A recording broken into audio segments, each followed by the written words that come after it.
আসসালামু আলাইকুম ওরহমতুল্লাহি বারাকাতুহু।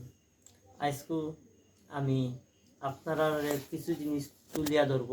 কারণ হইছে আমরা গরিব ফ্যামিলি এবং মধ্য ফ্যামিলি এরা বাঁচার লাগি এবং তারা বাজারহাটে গেলে কীরকমে গিয়া কিনে আনতো। আমি আজকে বাজারও গেছিলাম। আমাদের আপনারা আমার সুপরিচিত জায়গা, এই জায়গার নাম হচ্ছে মংলা বাজার। এই মংলা বাজার যাওয়ার পরে তরকারি আমি দেখলাম, দাম দর করলাম। তরকারি টমেটোর কেজি হইল 50 টাকা। আমরা যে ভেন্ডি, আপনারাও তো দেরেশ, আমাদের সিলেটি ভাষায় দেখা বেশি অংশ দেরেশ, আপনারাও তো চিনই।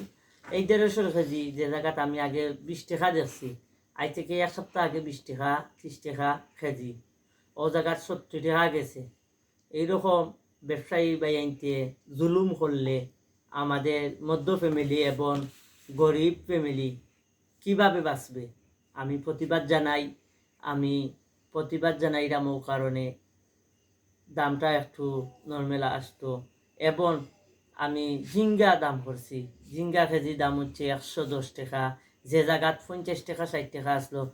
আমি মনে করি 100 নিচে কোনো তরকারি নাই।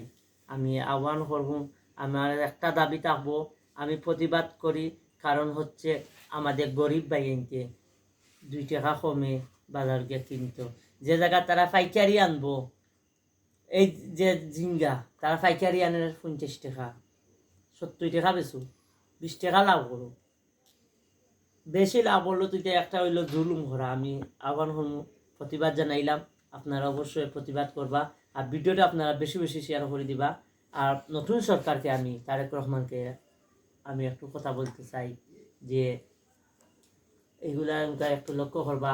আমাদের সিলেট 3 আসনের এমপি তারেক, 3 আসনের এমপি মালেক ভাইকে আমি একটু জানাইয়া দিলাম।